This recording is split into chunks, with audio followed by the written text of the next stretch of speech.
A bet, a lunch, and an unexpected wedding. The story of a millionaire and a stranger. Before the story begins, comment here where you're watching from. I love to know how far these stories reach. And if you love emotional love stories, subscribe to the channel. It really helps me keep making content like this and makes the channel grow with your support. The clock read 1:15 p.m. when Holden Merrick walked through the glass doors of the Carter House, his most renowned restaurant in Savannah. The dining room was spacious, with crystal chandeliers, polished oak panels, and a golden light reflecting off half-full white wine glasses. The round table in the center hosted the city's most influential business elite. Here they didn't just serve food, they served ego. Holden strode in confidently. At 35, he embodied a man who had it all, at least on the surface. He wore an impeccably tailored grey suit, his dark blonde hair swept back as if styled by purpose. His grey-green eyes scanned the room coldly, as if calculating every reaction. "Gentlemen," he said, as he took his seat, "I hope you came hungry and ready to invest." Suppressed laughter filled the space. Among them was Douglas Renshaw, a Texan businessman known for his sharp tongue. "Holden, the whole world knows you get whatever you want. Women, deals, headlines, but can you conquer the improbable?" "What exactly are you implying?" Holden retorted, raising an eyebrow. Douglas leaned his elbows on the table and smirked. "I bet you don't have the courage to marry the first woman who walks through that door. No choosing, no Googling her name, just embracing chance." A heavy silence fell over the table. A waiter broke the tension by pouring a bottle of French wine, but nobody noticed. Holden leaned back, folded his arms, and stared at the front door. "Is that what you think of me? That I only function when I control the board?" Douglas laughed. "Not exactly. I just don't think you'd know what to do with something real, spontaneous." Pride spoke louder, his wounded ego even louder. "Done. The first woman who walks through that door, I'll marry her." "You're serious? Take notes, record it. Spread the word if you want." Phones came out to record. And like a scene written by fate, the restaurant door opened at that moment. She walked in. Mariana Torres Delgado wore the burgundy uniform of the restaurant next door. Her dark brown hair was tied in a makeshift bun with loose strands framing her light brown face. Her amber eyes scanned the room, searching for someone. She carried a paper bag and a worried expression. She was there to deliver an order her co-worker had forgotten, and she entered oblivious to the fact she was about to become the center of a cruel bet. The table erupted in laughter. "That's the one," Douglas mocked, clapping. "The meal delivery. Lady is the new future Mrs. Merrick." Holden remained silent, staring at Mariana as if something inside him had been torn. She didn't notice the commotion. She went straight to the manager and handed over the order with a brief apology. But before she left, Holden stood and spoke loudly for everyone to hear. "That's her. I will marry her." Everyone exchanged shocked looks. Mariana stopped, turned slowly, frowning. "Excuse me, what did you say?" Holden took a deep breath. He felt the weight of his voice too. "I said I want to get to know you, and if you'll let me, I'd like you to be my wife." The room froze. The laughter stopped. One of the partners choked on his wine, and Mariana, sensing all eyes on her, met his gaze and asked, "Is this some kind of joke?" "No, But she didn't let him finish. "Then I'm going to pretend I didn't hear and go, because the last thing I am is a rich man's joke prize." She walked away, head high, steady steps. The door closed behind her harder than expected, and in that muffled sound, something broke. Holden Merrick's ego, and perhaps his destiny. Outside the Carter House, the sky began to cloud over, as if the weather mirrored the discomfort in the air. Holden was still standing mid-dining room, staring at the door where Mariana had just gone. The wine glass in his hand trembled slightly, Something inside him, unnameable, had been touched. For the first time in years, he didn't know what to do. Douglas Renshaw, leaning back in his chair with a mocking smile, broke the silence sarcastically. "You outdid yourself, Merrick. Betting your reputation on a food deliverer? Now that's bold." Holden said nothing.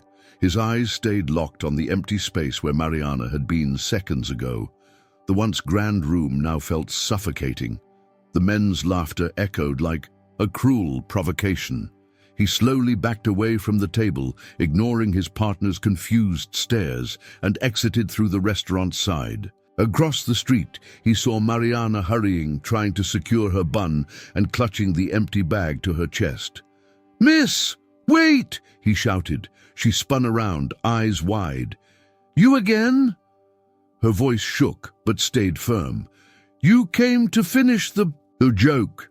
Holden moved closer, choosing his words carefully. It wasn't a joke. Of course not. It was a public humiliation, with an audience and applause, much more sophisticated than a simple joke. Mariana pressed her lips and looked away, trying to contain the anger swelling in waves. "I didn't know that it would be you walking in." It was impulsive, a stupid game. Exactly, a game. And what am I, a card, a piece? She stepped back, offended. "Do you have any idea what that means to me? I work 12 to 14 hours a day, take care of my sick mother, and still carry the burden of being judged for where I come from. And today I became the plaything of bored millionaires." Holden felt a lump in his throat. Her words hit him like a truth he had always avoided. The world outside his bubble. "And you're right, I was arrogant. But when you walked in, Mariana, everything changed." She stared at him for a few seconds. Her amber eyes looked wounded, but not weak. She carried a quiet strength, the kind he had never seen in any of the women who roamed his polished, empty world. "I don't know what you think you're doing now," she said, taking a deep breath. "But if you're trying to buy me off with more apologies and tailored suits, don't bother." "I didn't come to buy you," he replied, his voice low, almost a whisper. "I came to say I'm sorry, really sorry." She hesitated for a moment, then looked up at the darkening sky above them. "Then keep your apology, and bet I've got tables to clean." And she walked away without looking back. Holden stood there, frozen on the sidewalk, watching as her silhouette disappeared around the next block. For the first time in a long while, he felt something he had never known how to name: genuine regret. And there, in the silence of the street, and the damp breeze hinting at a storm, a certainty grew inside him.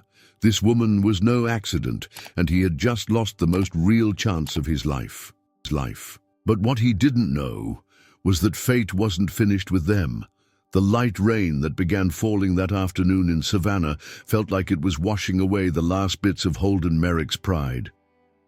Locked in his office on the top floor of Merrick Hospitality Group, he silently watched the videos already going viral. His face was front and center, right next to Mariana's. The line echoed clearly, "That's the woman, I will marry her." Comments on websites and forums ranged, from laughter, criticism, to wild speculation. To the board, it was a PR disaster. To the media, a scandal straight out of a soap opera. But to Holden, it was the first real crack in the mirror he had built for himself. You turned a bet into a legal, financial, and moral nightmare all at once, said his legal advisor, Alan Spencer, from across the desk. If this girl files a lawsuit, or if she exposes what happened, the company loses sponsors, partners, even stock. Holden rubbed his face with both hands, exhausted. He hadn't slept that night, didn't want to.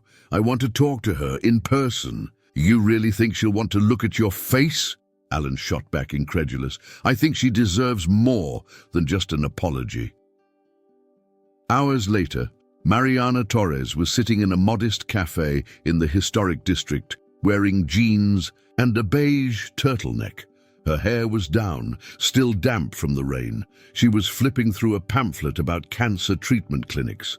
Her mother's name was scribbled in the top corner. When Holden walked in, the bell above the door jingled. He was wearing a light blue shirt, no tie, visibly worn down. Mariana didn't even need to look up. "If you came looking for more headlines, you're in the wrong place," she said coldly. He sat across from her without asking, looked at her for a few seconds before speaking.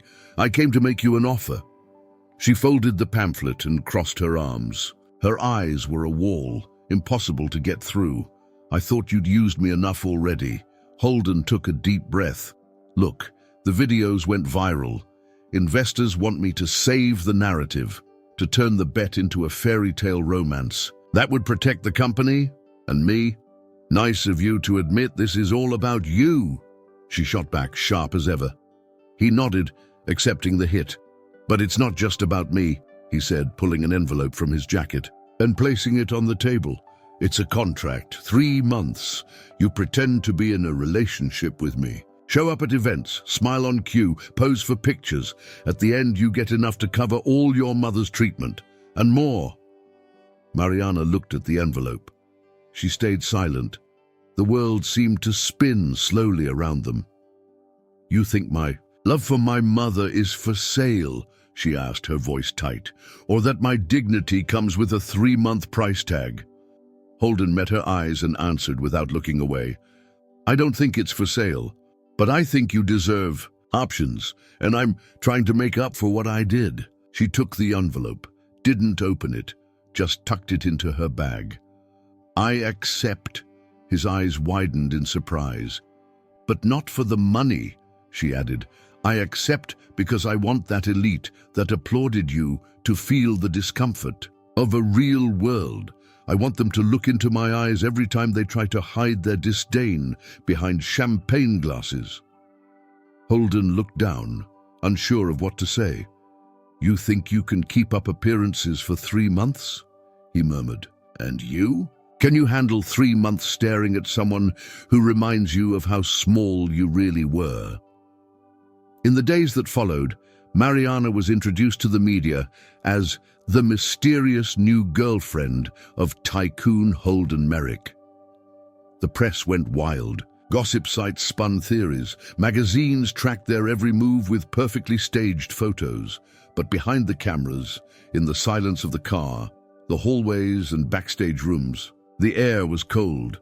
Mariana spoke little, and when she did, it burned with irony. "Do you always smile like that with the women you humiliate? Or am I special?" Holden tried to keep control, but every encounter felt like a duel, a test of endurance. Until one night, after a gala event where she was praised by everyone, including those who had once looked down on her, he watched her silently in the dressing room mirror. Mariana removed her earrings, her softly waved hair falling over her shoulders. She looked so strong and so tired. He stepped closer and murmured, "You were amazing tonight." She looked at him through the reflection. Her eyes were red, but her pride was still intact. "You only say that because you're good at pretending." He wanted to answer, wanted to tell her something inside him was changing, but he didn't, because he still didn't know how, and what he didn't know yet was that the contract binding them was about to become an emotional trap. Neither of them would escape from unscathed. The limousine slid through Savannah's glowing streets, cutting through the night like a ship on still seas. Inside, the silence between Holden and Mariana was nearly tangible. He stared out the window, wearing a tailored black suit with his tie loosened. Beside him, she subtly adjusted her deep burgundy dress. Light fabric, no shine. She'd refused the expensive gowns his assistant offered. Chose something simple, yet it hugged her figure with elegance. Her hair, loose, fell in natural waves over her shoulders, and her small silver earrings caught the soft light of the car. Holden turned to look at her for a few seconds, as if seeing her for the first time. She looked stunning. But it wasn't. Just that, she was real. "You're different," he said, breaking the silence. "Was that a compliment or a clinical observation?" She shot back, not even turning her face. He gave a faint smile. "It was a compliment, though I'm not exactly practiced in giving those." "Doesn't seem like you're practiced in many real things," she replied, gently but sharply. They arrived at the event, the Belrose Foundation Charity Ball. A night filled with political speeches, performative charity, and judgmental glances. The main hall of the historic mansion hosting the event was decorated with hanging chandeliers, blue velvet curtains, and soft classical music in the background. People walked around with champagne glasses in hand, dressed as if they were about to be awarded for simply existing. When Mariana entered by Holden's side, all eyes turned. She walked with steady posture, but her gaze was calm, curious. There was no showiness, no effort, just authenticity. A polished woman with blonde hair in a tight bun approached, smiling with her lips, but not with her eyes. "You must be Mariana, right? Mr. Merrick's new muse," she said in a sugary tone. Mariana replied with a soft smile. "I don't see myself as anyone's muse. I'm just here doing what everyone else is doing, smiling and pretending everything's fine." The woman choked slightly on her reply, and Holden hid a laugh behind his glass. "She's direct," he said, clearly pleased. "That's a rare trait around here." Mariana moved through the event discreetly. Instead of staying tucked in, a corner as they expected, she chatted with the servers, complimented the food, and commented on the social inclusion project shown in one of the presentations. A group of investors, initially skeptical, ended up surrounding her, captivated by her insights and clarity. "Did you study economics?" one of them asked. "No. I just learned how to survive with very little. That teaches you a lot more." "About priorities." Holden watched her from afar. Every move she made was like a dance between resistance and effortless charm. She wasn't trying to be likable. She didn't need to. Mariana was the opposite of everything he knew, and exactly what he never knew he wanted. When they met again near the balcony, he offered her a glass. "Champagne?" She took it but didn't drink. "Are we still doing the show?" she asked, looking at the party inside. "We are, but I'm not sure it's just that anymore." She looked at him for a moment longer than usual. "Careful with what you say, Holden. Some words have consequences. And some presences change everything," he replied, softer. The music shifted to a slower tune.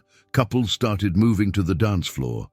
Holden hesitated, then held out his hand. "Dance with me. I promise not to step on your feet." She looked at his hand, then at him. "If you do, I'll step right back." The floor was full of well-rehearsed couples, dressed in appearances. But in that moment, when Holden's fingers touched hers, something broke away from the script. He pulled her gently, and the two began to glide slowly beneath the golden lights of the ballroom. The touch was light but intense. Their eyes met. No more sarcasm, no more irony. Just silence, and a tension rising like a secret ready to burst. "You throw me off," he said, almost whispering. "You annoy me," she replied, her breath slightly quickened. He smiled. "Do you think it's possible to feel both at the same time?" She smiled back, but something in her eyes, something was resisting what her body already knew. "I think so, and that's what makes it dangerous." They kept dancing, unaware that all eyes were once again on them. But this time, not out of curiosity, it was fascination. No one was pretending in that ballroom, except the two who most wanted to deny what was beginning to unfold. And what Holden didn't yet realize was that falling for Mariana wouldn't be his greatest madness, it would be his greatest risk. The morning after the ball arrived, wrapped in cold fog. Mariana was still silent when the production team picked her up for the taping of the region's most watched morning show. It was part of the contract, to show the world the unlikely couple that had become a headline. The makeup artist tried to hide her dark circles, but nothing could mask her distant gaze. "You look beautiful, Mari," said an assistant trying to lift her spirits. Mariana just nodded. She was tired of pretending. In the studio, intense lights warmed the artificial set. The beige couch in the center was already waiting for them. Holden arrived minutes later, tense but wearing his practiced smile. He wore a dark blazer, white shirt, and the look of someone who knew he was being watched.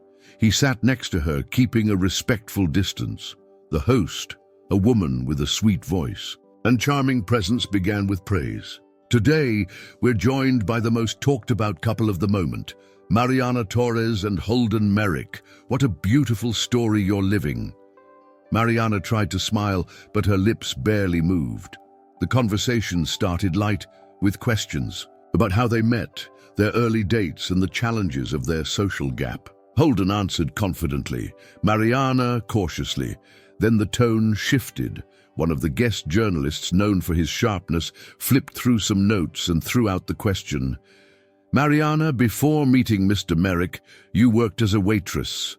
Correct? At a neighborhood restaurant? She nodded. Yes, I did, and still do when I can. The man forced a smile. Interesting. And how exactly does a regular employee suddenly end up in the inner circle of one of the richest men in the southern United States? Would you say it was fate or a well-played opportunity? The room chilled. Holden kept his gaze steady. Mariana lifted her eyes, her throat going dry. If you're implying I used someone to climb in life, you're wasting your time, she said, voice steady despite her racing heart. The journalist pressed on. You live in a low-income neighborhood. Your mother is ill, and you receive direct help from Mr. Merrick, and yet you say there's no self-interest? Mariana took a deep breath. She was about to respond when the journalist turned to Holden. And you, Holden? How does it feel to know many say you're being emotionally manipulated by a woman who appeared out of nowhere and is, let's say, enjoying the spotlight? Holden hesitated. The camera zoomed in on his face. For a moment, his eyes met Mariana's. She said nothing, but her look begged for one thing, for him to defend her, to speak the truth. But he looked away. I think every relationship goes through scrutiny. People talk. It's up to us to know what's real. That was enough. Mariana felt something inside her silently shatter. She slowly stood, removed her mic, and looked at the journalist. If being the daughter of immigrants, caring for my mom with what I have, and working hard every day makes me less worthy, then maybe the problem isn't with me. She turned to Holden, her eyes full of hurt. And if staying silent when you could defend someone is how you protect your image, then now I understand everything. She walked out of the studio, eyes brimming, not rushing, but her soul in a storm. People backstage tried to stop her, but she heard no one. The world around her was just noise. Holden remained on the couch, still. The audience applauded, not quite sure whose side they were on. But he knew, and his silence in that moment hurt more than any accusation. Outside, the rain had started again. Mariana walked aimlessly, the drops blending with the tears that finally fell. Her phone kept ringing. She ignored it. She needed space, air, truth. And there on the wet sidewalk, alone between spotlights and judgment, she made a promise to herself. She would never again let anyone speak for her, nor silence her voice. The rain had stopped when Holden Merrick arrived at Mariana's apartment. He was dressed simply, rare for him. Dark jeans, a wrinkled shirt, and damp hair. He knocked firmly but gently, his heart heavy, as if part of him was about to sink. No answer. He knocked again. Nothing. That's when the upstairs neighbor appeared, wearing a paint-stained apron. If you're looking for Miss Mariana, she left yesterday, took very little, said she was going to be near her mother. Holden stood still, like the words had opened a hole beneath his feet. Did she say if she was coming back? He asked softly. She just said she needed to breathe. He nodded his thanks, but the neighbor's words echoed inside him. Needed to breathe. Back in the penthouse, everything felt bigger and colder. The grand piano in the living room, once just decor, now seemed to mock the silence. The bar, stocked with rare spirits, had been untouched for days. The paintings, the Italian armchairs, the pendant lights, all felt like props from a life that no longer fit him. That very night, Holden called his legal team and officially ended the contract. He said he would no longer speak about Mariana, not publicly, not in campaigns. "What are you going to tell the press?" Alan asked, surprised. "Nothing," Holden replied. "For the first time, I think silence is more honest than any excuse." The days became an unbearable blur. Meetings where he didn't hear half of what was said, events where he barely smiled, dinners where food tasted like ash. Even the city felt different without her. He passed by the restaurant where she used to work and glanced inside. She wasn't there. He passed the cafe where they'd meet before public appearances. Empty. He missed her sharp comebacks, her meaningful silences, the look that made him feel exposed. One sleepless night, he walked alone through the back of Carter House, the restaurant where it had all begun. He stopped in front of the same door Mariana had walked through the day of the bet.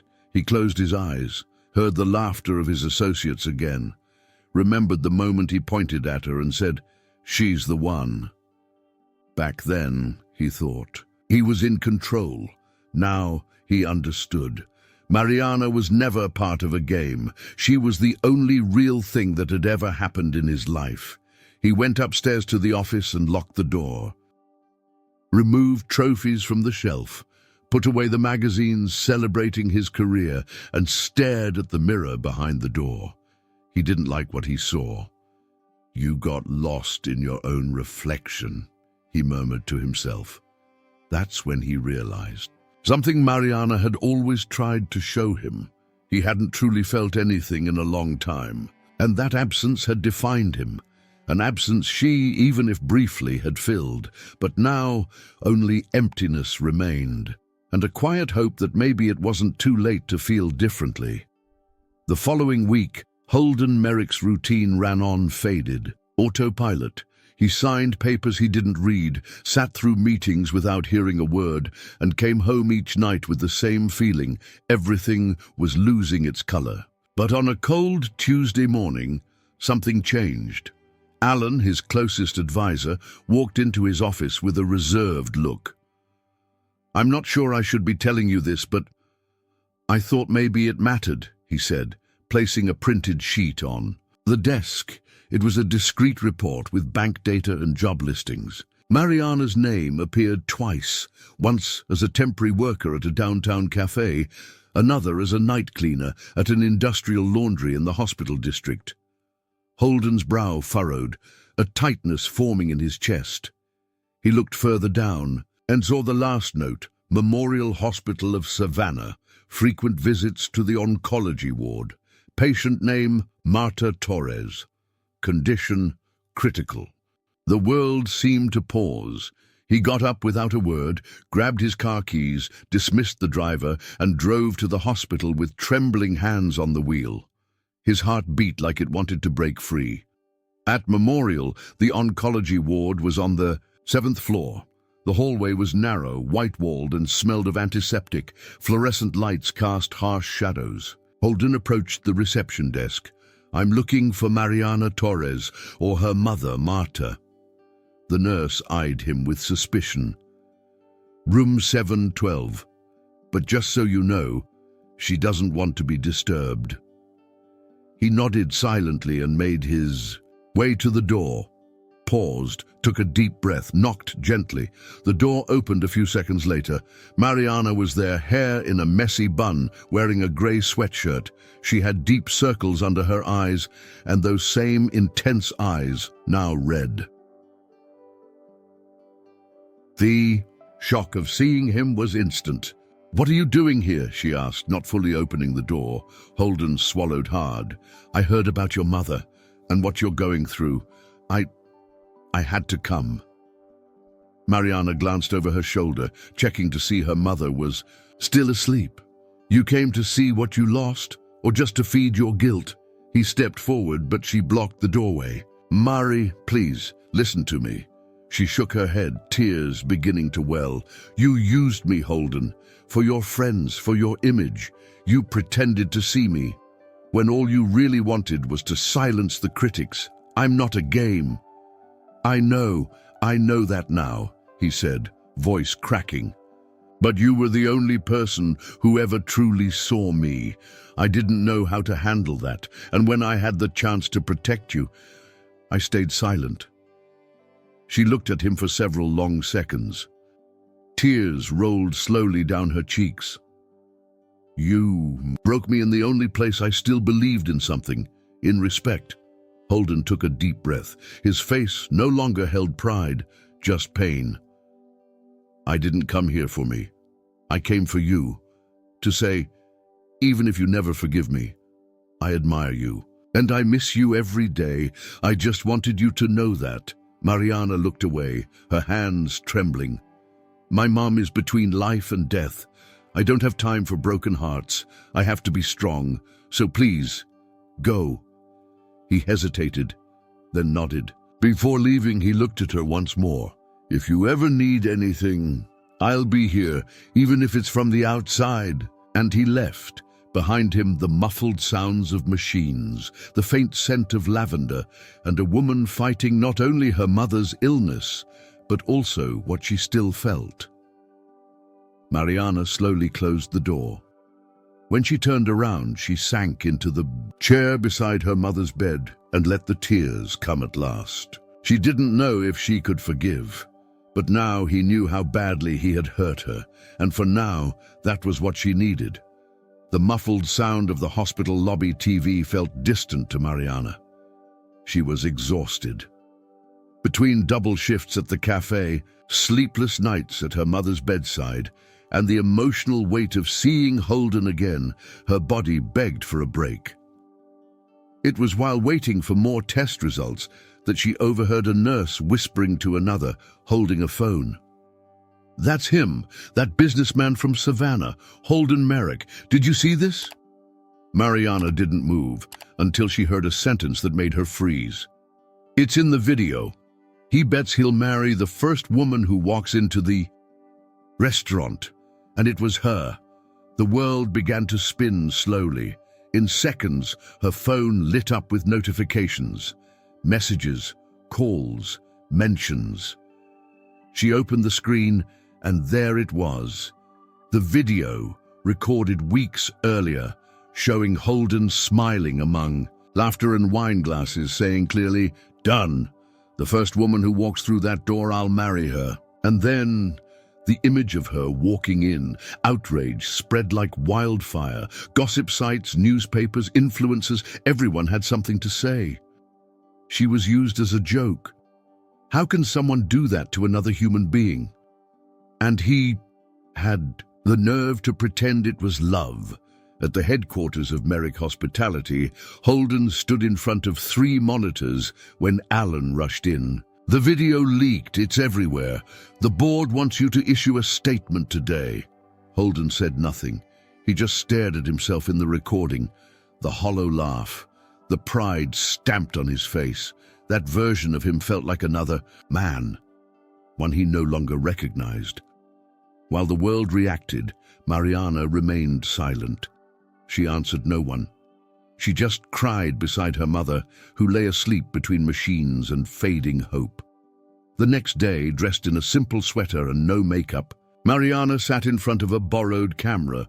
The hospital room was her set. The lighting was natural, the silence real. She took a deep breath and pressed record.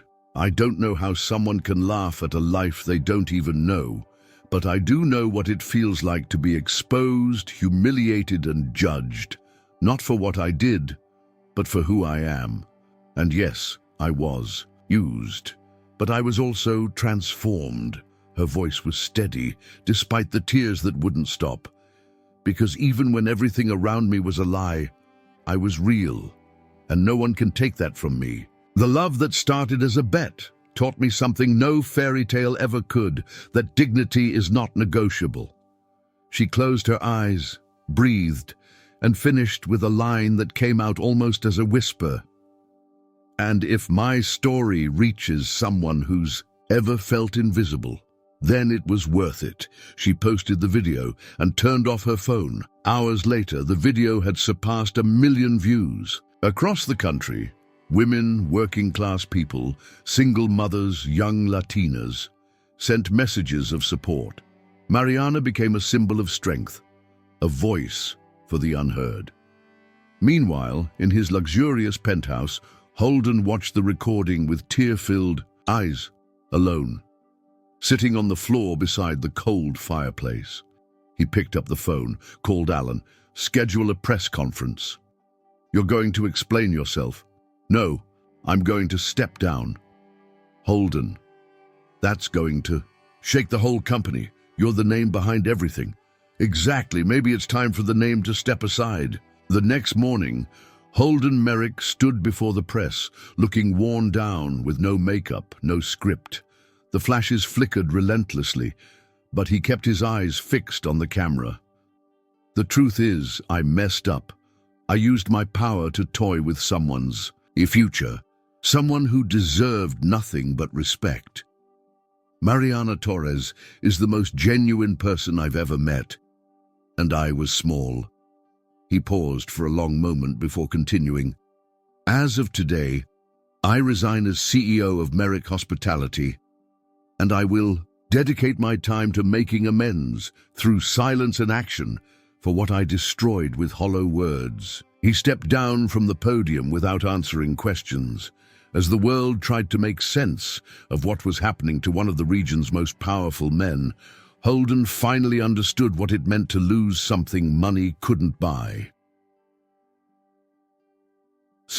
Weeks following Holden Merrick's resignation felt too quiet for those who once surrounded him.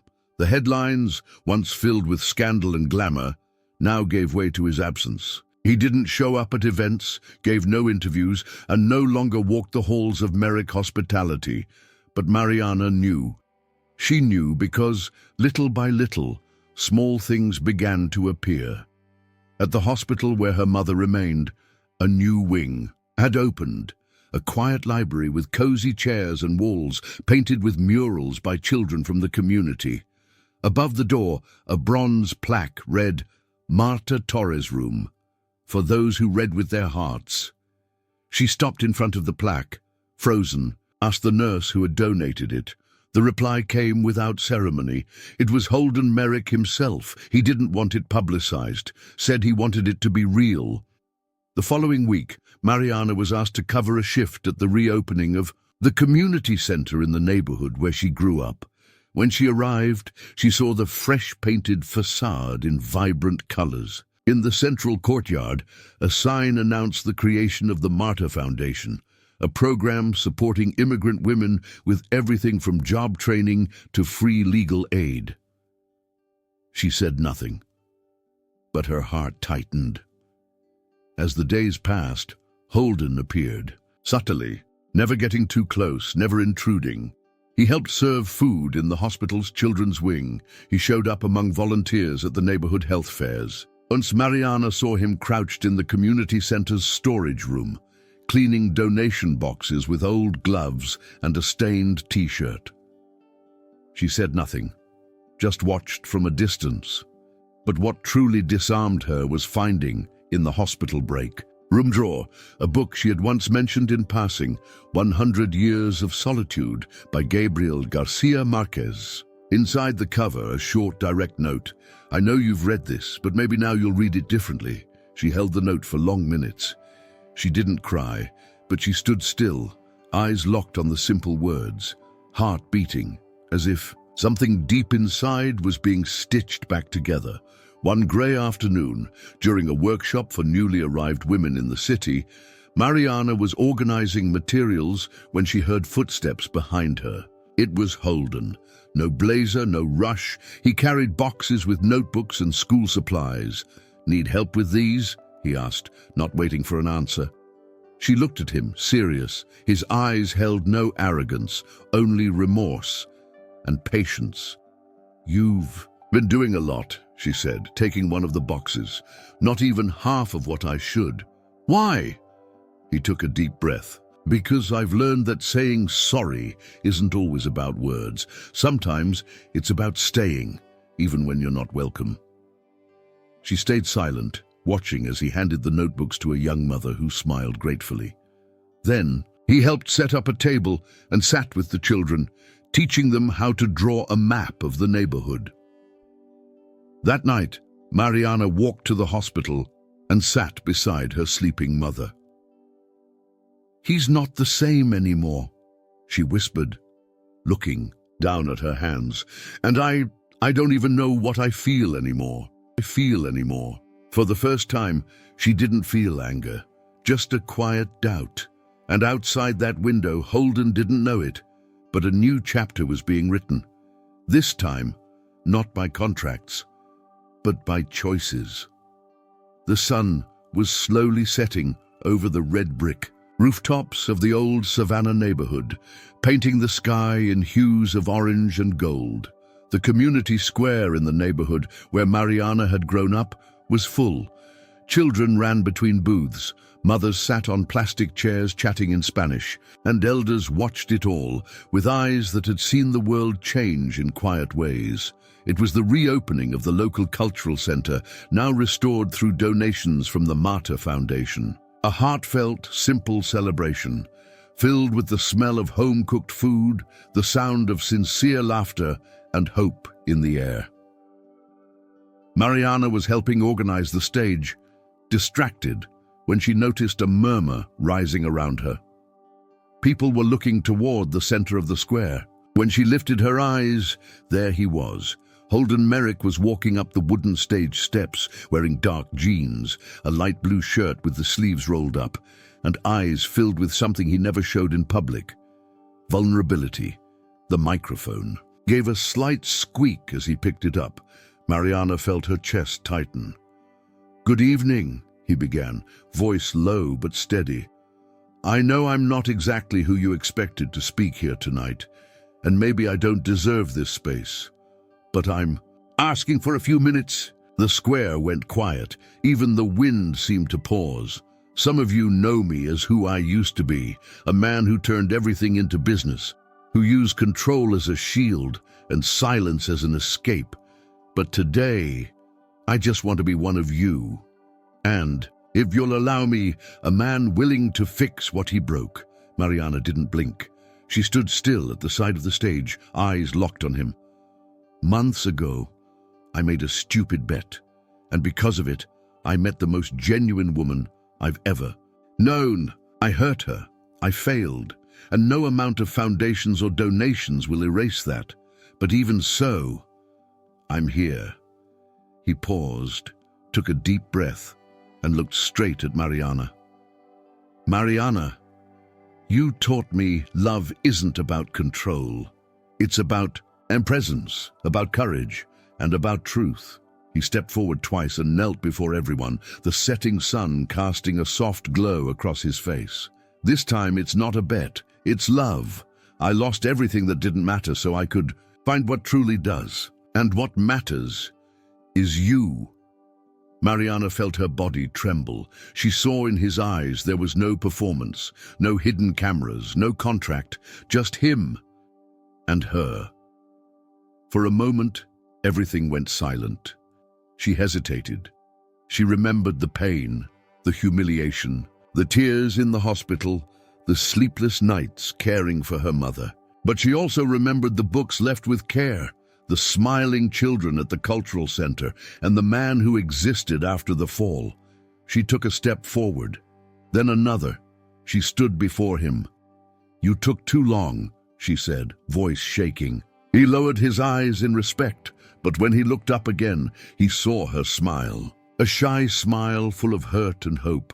Mariana's eyes were teary but shined brighter than ever. "But you came, and that's what matters." He stood slowly. The two of them stood face to face, surrounded by spontaneous applause blooming, like spring flowers. But to them, in that moment, the world was silent. There was no kiss, not yet. But there was a touch of hands, and in that touch, There was forgiveness and a new beginning.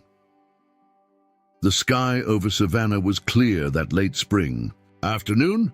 The central square in the neighborhood where everything had started was decorated with wildflowers, colorful fabric ribbons, and simple wooden chairs. There were no magazine photographers, no media coverage, just regular people, familiar faces, and emotional eyes. Mariana wore a light linen white dress with delicate lace, handmade by women from the community project she'd helped found. Her hair flowed in natural waves, dancing in the breeze.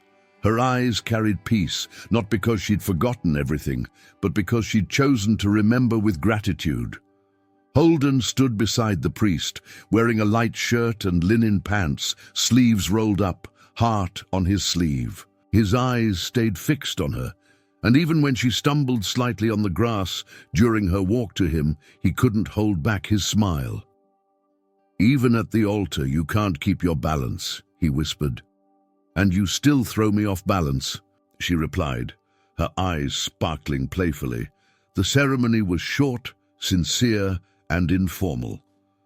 The priest was a family friend of Mariana's. The rings came in a wooden box carried by a little girl who sold empanadas in the neighborhood. When Holden took Mariana's hand, nothing else seemed to exist. "Do you promise to love me even when I complain about the kitchen mess?" she asked. "I promise.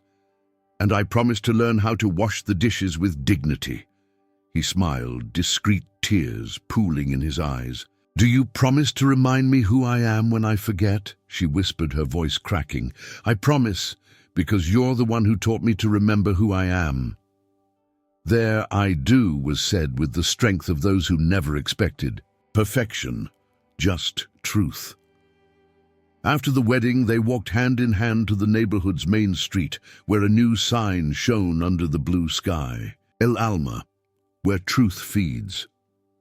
The restaurant was small, with reclaimed wood tables, exposed brick walls, and pots of fresh herbs.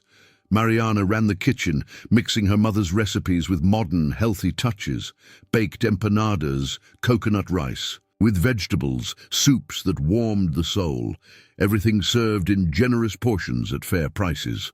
Holden waited tables when needed, washed dishes during rush hours, chatted with customers, learned every local's name, and memorized their preferences. One night, after closing the restaurant, Mariana sat on the front step, watching the glowing sign and feeling the warm city breeze. Holden sat beside her, wrapping an arm around her shoulders. "Did you ever think all this would start with a bet?" he asked with a quiet smile. She rested her head on his shoulder. "No, but I also never imagined pain could teach so much." He kissed the top of her head with the tenderness of someone who had learned to love without rushing. "And what did you learn?" Mariana looked at him, then at the glowing sign ahead. That real love doesn't come from perfection, but from the courage to change, to strip away pride, and to choose the truth, even after the pain. And there, with the neighborhood falling asleep around them, and the soft aroma of freshly baked bread wafting from the kitchen, they knew they had won, not the bet, but the fear. And now, what did you think of this story? Leave a comment with a rating from 0 to 10 to tell us how much it moved you. If this story touched your heart in any way, like the video, share it with someone special and subscribe to the channel so you don't miss the next stories. And before you go, I've picked out another even more intense story, full of twists and deep emotions that will move you even more. Hit play and come feel it.